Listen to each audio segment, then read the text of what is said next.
A estética é a reverberação da ética, porque quando a gente está criando os trabalhos, especialmente agora que a gente está trabalhando com dinheiro público, eu estou pensando o que é o bailarino hoje em dia, o que é usar a verba pública, o que é a dança contemporânea, como é se relacionar com esse grupo de pessoas aqui dentro, o que é uma hierarquia, se a gente trabalha numa hierarquia vertical, se a gente trabalha numa hierarquia horizontal. E tudo isso é a reflexão de uma política. Eu não explico muitos espetáculos quando eu faço, aliás, eu detesto explicar o espetáculo, mas eu acredito que quem vê consegue enxergar o que acontece eticamente dentro do grupo. E ela é enxergada através da estética. Eu acho que no aeromodelismo, esse universo, ele tem algumas éticas que são cumpridas. Claro que há exceções, mas as pessoas se ajudam. Você deve ter, estando por aqui, percebido que qualquer um que tenha um problema com o motor, com o avião, os outros peças se juntam. Hoje mesmo já dei 2 ou 3 pessoas e já fui ajudado também. Então essa coisa, se a gente vê isso pelo lado da ética, esse respeito existe.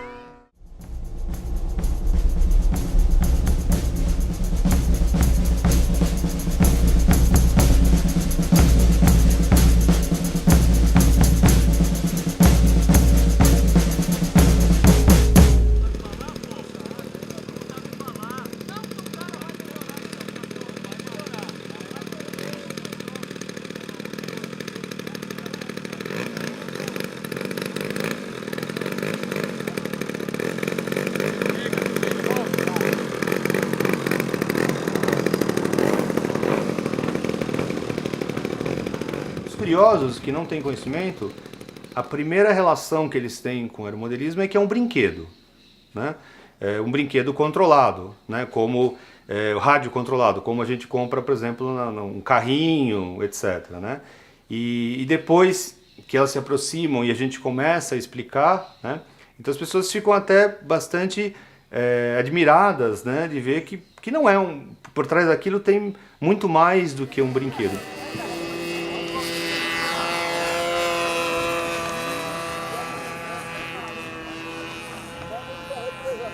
É uma coisa de distração, de entretenimento, de lazer, né? Mas não é um brinquedo, porque ele exige toda uma característica de segurança, né? De normas, de cuidados, né? Cada pedacinho é simples, mas no todo, quando você monta um avião completo, ele vira um equipamento complexo, né? Então, por virar um equipamento complexo, você tem que ter conhecimento, né? Tem que ter experiência, e tem que ter muita seriedade no que faz. O aeromodelo em si não é um brinquedo, ele é um esporte como outro qualquer, como o kart, como a Fórmula 1. É uma comparação meio complicada, meio, né, talvez exagerada, mas é isso. O kart, se você não tomar os cuidados necessários, se ele escapar da pista, ele pode matar uma pessoa que está lá assistindo. O aeromodelo é a mesma coisa. Nós temos aí, não temos muito, mas que eu me lembro de 4, 5 casos fatais. No Brasil, 1.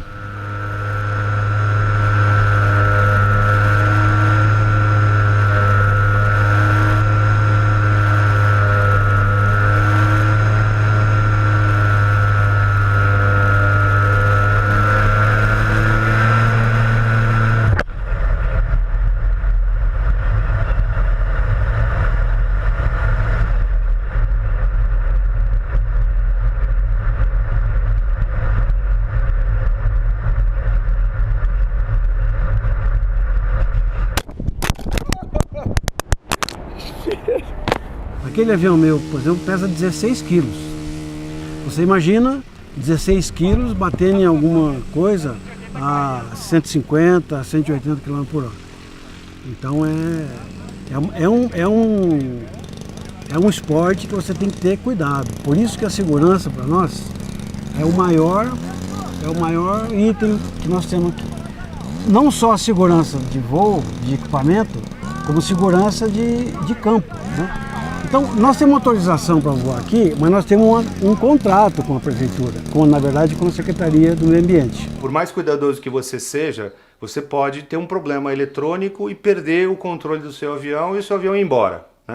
Os aviões são controlados, né, por esse rádio, não sei se eu podia virar, enfim, eu fico no controle aqui do rádio e eu posso, de alguma maneira, perder o controle. Se eu perder o controle, o avião vai embora, né? Ele vai embora e sem controle de onde ele vai cair. Então ele pode, por exemplo, sair de uma área de segurança e ir para uma área de casas, etc., né? E ele pode pode cair em cima de um carro, de uma casa ou de uma pessoa, né? Então, para mim, a pior situação que eu já vivi foi uma situação desse tipo, em que eu estava voando, eu perdi o controle do meu rádio não controlou mais o avião e eu fui obrigado a ficar esperando visualmente o que ia acontecer, né? E meu avião caiu, né? E caiu numa zona até próxima onde tinham pessoas e para mim aquilo foi muito sério, né? Porque eu poderia ter machucado alguém. Eu corri para ver e graças a Deus nada tinha acontecido. Acho que foi a pior experiência que eu tive.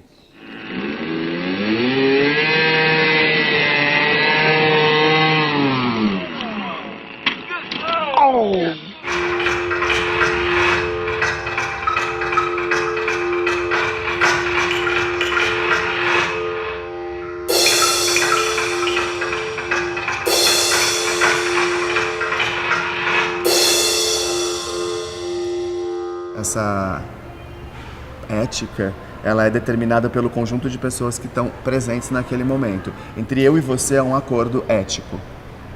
Se fosse entre eu e ele, seria outro acordo ético. Esse acordo ético é determinado entre as pessoas que estão vivendo naquele momento. Então, se entrar alguém, ela pode propor alguma coisa que o grupo aceita ou não.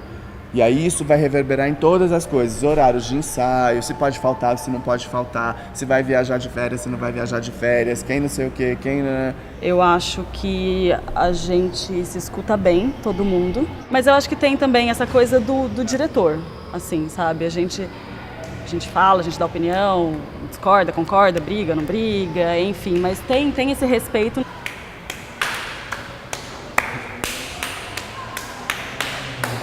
Gabriel.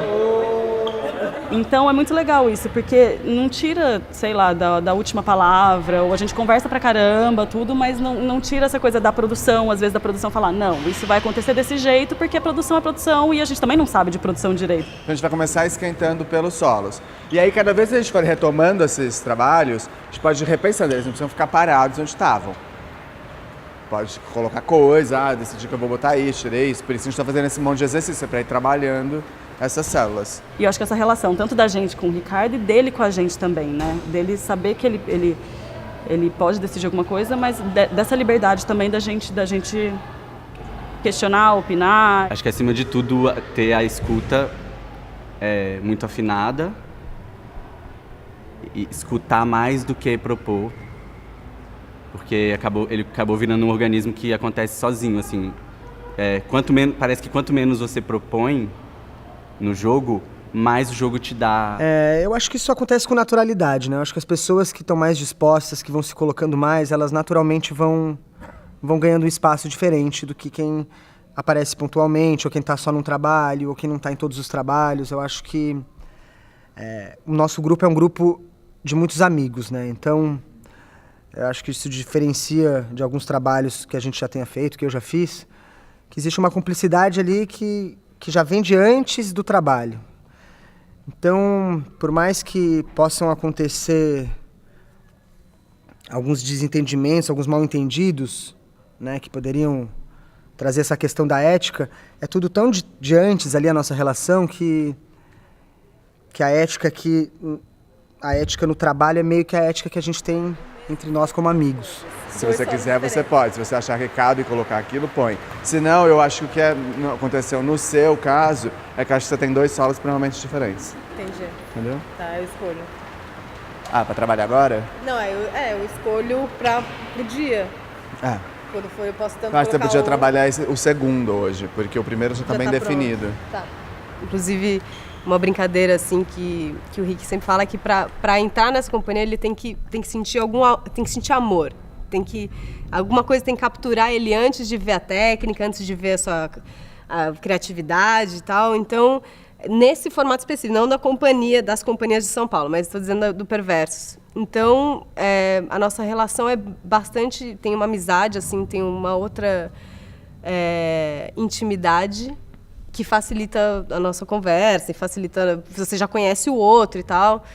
Mas não digo que é um dado das companhias, com certeza não é, assim, algumas devem privilegiar outras coisas, mas nesse caso tem uma relação bem afetiva, assim. Então eu não vejo, isso não é uma questão pra gente, isso acontece de uma maneira muito natural, assim, tanto de um se colocar contra o outro com mais veemência, quanto descortar completamente, né, acontece muitas vezes de a gente estar numa discussão que a metade do grupo tá batendo numa tecla, a outra metade tá batendo noutra. E ali, né, os ânimos se exaltam e no final a gente tenta se acalmar porque a gente sabe que o jogo que a gente tem ali já é maior do que questões de ética, assim.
Olha, o corpo, ele traz para a gente muitos dados culturais e você pode reconhecer uma série de questões na própria movimentação do corpo no cotidiano.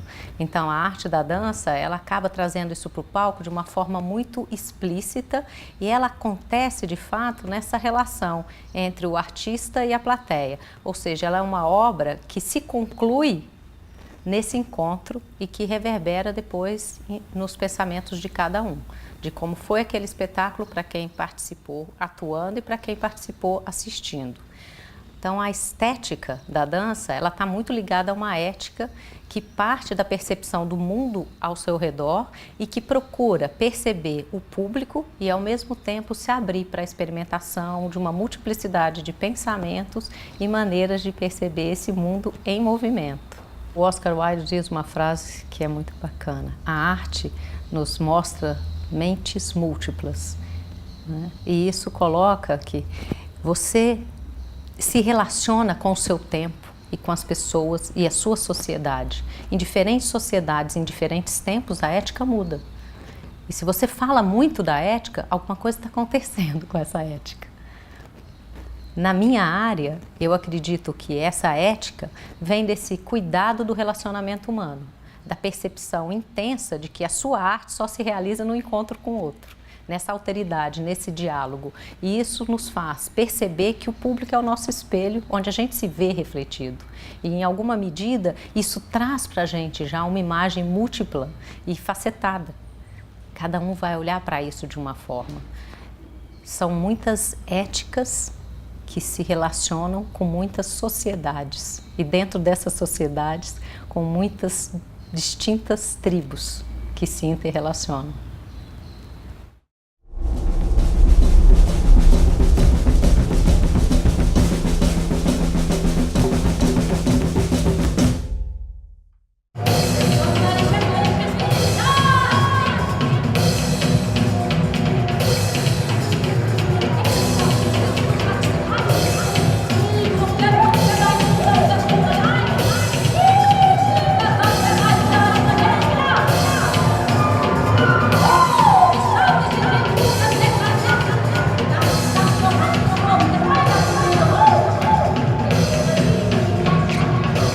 Grande voo da criação.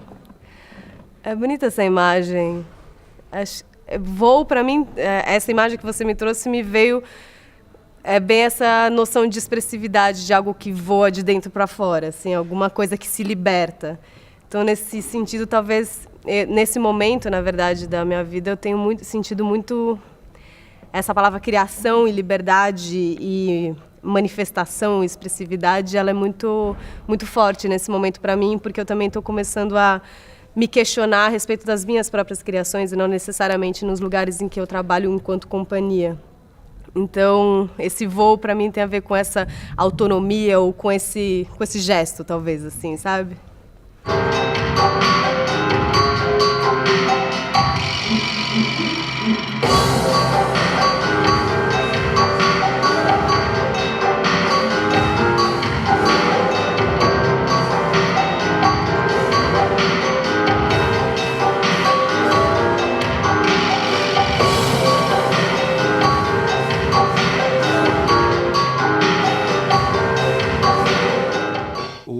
Montar um aeromodelo, principalmente partindo da madeira, é uma arte, porque, por exemplo, você vai pegar uma madeira que é um bloco, né? Um bloco de madeira, né? Então isso vai fazer parte de um aeromodelo. Só que, para que, por exemplo, aqui tem um exemplo, né? Então essa parte arredondada partiu de um bloco quadrado, né?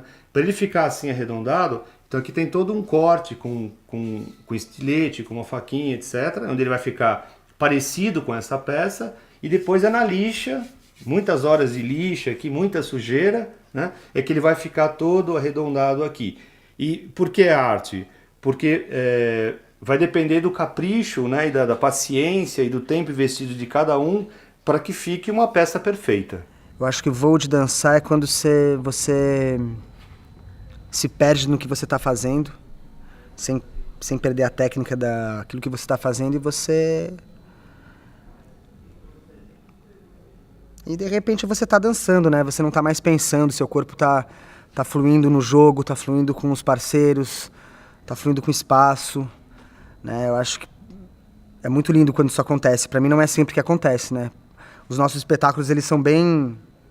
Esse espetáculo, para mim, ele é bem cabeção, eu tenho que estar sempre muito atento, né? Tem outras bailarinas que jogam com o fluxo do movimento e parece que se soltam mais. Então, para mim, parece que é mais pontual. Quando isso acontece, de eu deixar de pensar na lógica do jogo e consigo me perder, acho que é quando eu me sinto voando, acho que é quando você perde as referências e se joga num outro...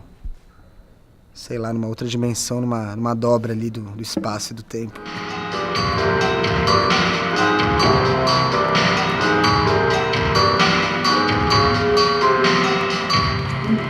É uma dança.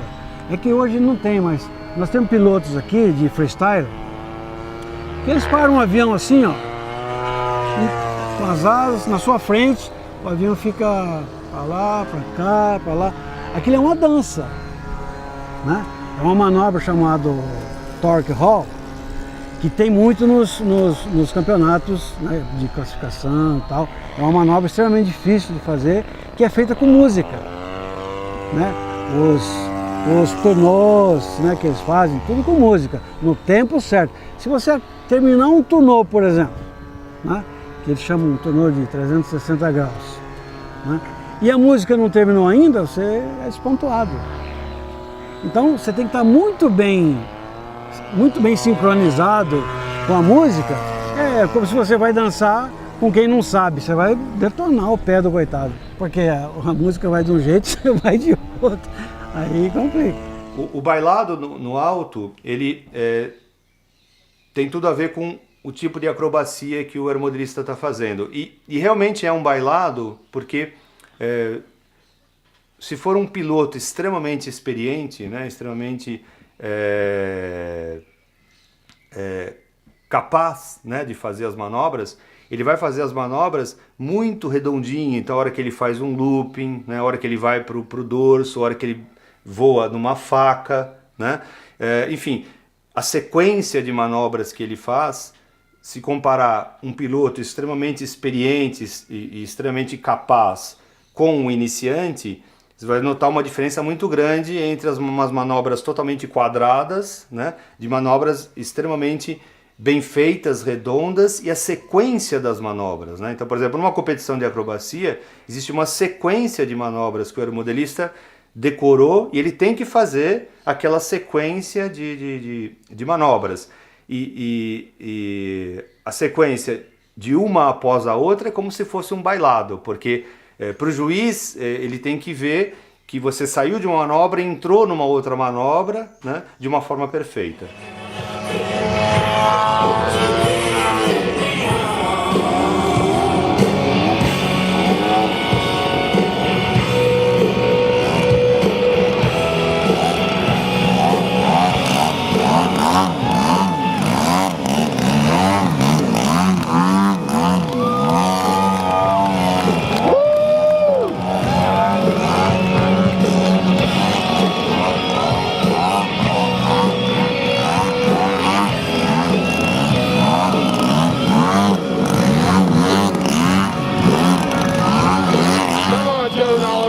Joe makes you welcome here. Do you appreciate this or what?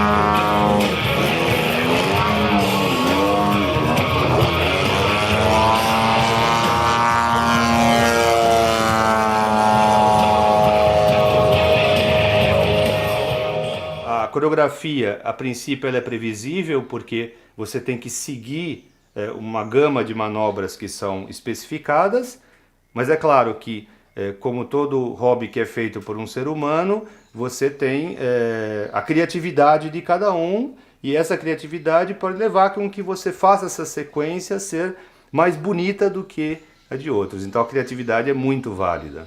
Então eu tinha certeza absoluta de que eu queria dançar, que era o que eu mais amava fazer, que eu amo fazer, é o que eu quero continuar fazendo, mas em um momento o balé clássico não fazia mais sentido por uma repetição, por uma vontade minha que já não completava tanto. E como eu queria continuar dançando, eu fui buscar outras coisas, que foi quando eu fui entrar nesse mundo da dança contemporânea, que é bem diferente do balé clássico, e eu me identifico muito, porque é um lugar em que você pode expressar o que faz sentido para você, o que você está se interessando. A comunicação é muito mais fluente, tem muito fluxo nessa comunicação, porque não necessariamente tem um formato a ser respondido, mas você tem um processo de criação mais autônomo em relação a esse lugar da dança contemporânea. Então, eu com certeza me identifico mais nesse lugar, por isso que eu escolhi a dança contemporânea. Independente de clássico ou não, a gente trabalha muito aqui, inclusive agora nesse processo de criação de agora, com desconstrução dos vícios. Assim, né? Então, sei lá, a gente pega do balé porque eu vim do balé, mas faz muito tempo que eu não trabalho com balé. Então, cada vez mais é uma desconstrução nesse sentido, assim. Você tem resquícios, mas, por exemplo, eu já tenho outros vícios de movimentação que não são do balé, né? Porque é histórico e espetáculos você vai adquirindo, né? Então, como a gente... Não é nem desfazer por desfazer, mas o que esse espetáculo pede? O voo da dança, para mim, é a frequente construção e desconstrução das suas crenças físicas, mentais, em relação àquilo que você está fazendo.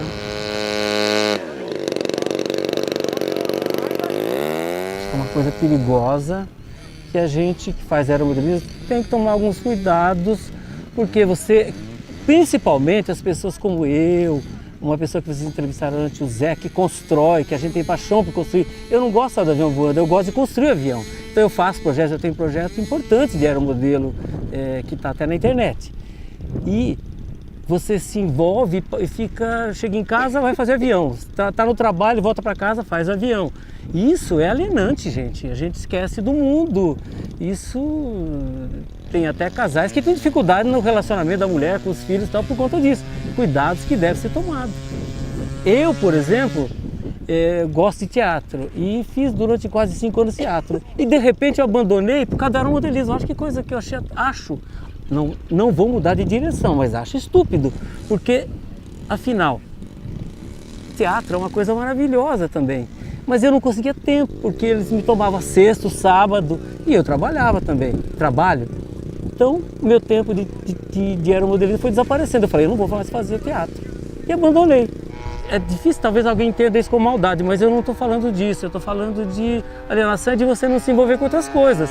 Eu gostaria que as pessoas entendessem isso, que elas deveriam ter que o universo delas devia ser mais abrangente do que só isso.